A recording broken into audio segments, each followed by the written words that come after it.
Hey there, comic book fans! I'm John Anderson. I just watched the new Blitz trailer for Suicide Squad, and to be honest, I was watching the MTV Movie Awards last night, and I saw the sneak peek, and I was like, oh, that was cool, and I just went to sleep. Not a lot to talk about.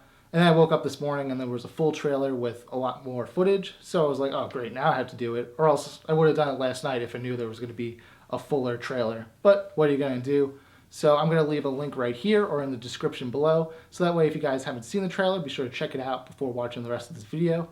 With that being said, let's get into it. So I like how the trailer starts off with this reference to Superman, that there's still a question about the morality of Superman, and the government doesn't really know what to do with him. Now I like that we don't really know where Suicide Squad lands in the timeline. Is it before Batman vs. Superman or after Batman vs. Superman? Because after B vs. S, we still don't really know how the government feels about Superman, but I like how they're keeping the bigger DC universe in mind.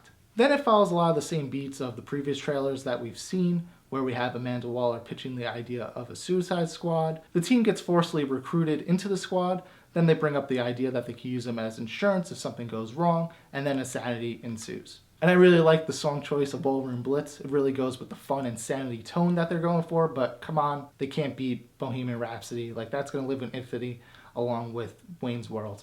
And two random side notes that I noticed, we had Boomerang only having one line that wasn't really funny, which kind of concerns me because I hope all his funny lines are in the trailer, because let's be honest, it's Jai Courtney, only trust him so far. And we get a nice gratuitous scene of Harley Quinn changing, which obviously we don't need, but it's gonna buy more tickets, let's be honest. And then we get a little more context to the Joker and Batman flashback, which I'm assuming is how Harley Quinn ends up in Arkham. So that's exciting, definitely a lot of cool glimpses of Batman in this trailer. Then we get an exchange between El Diablo and Deadshot, and it was apparent that the punchline was from a different scene, which, I mean, it's a trailer, you gotta do that sometimes, but when you make it so bluntly obvious, it takes me out of the trailer a little bit.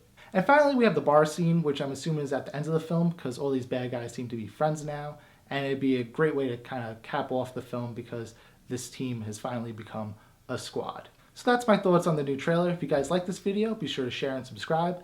Follow me on Facebook at John Ryan Anderson, or on Instagram and Twitter at The Comic Look. And remember guys, as always, comics do deserve a second look.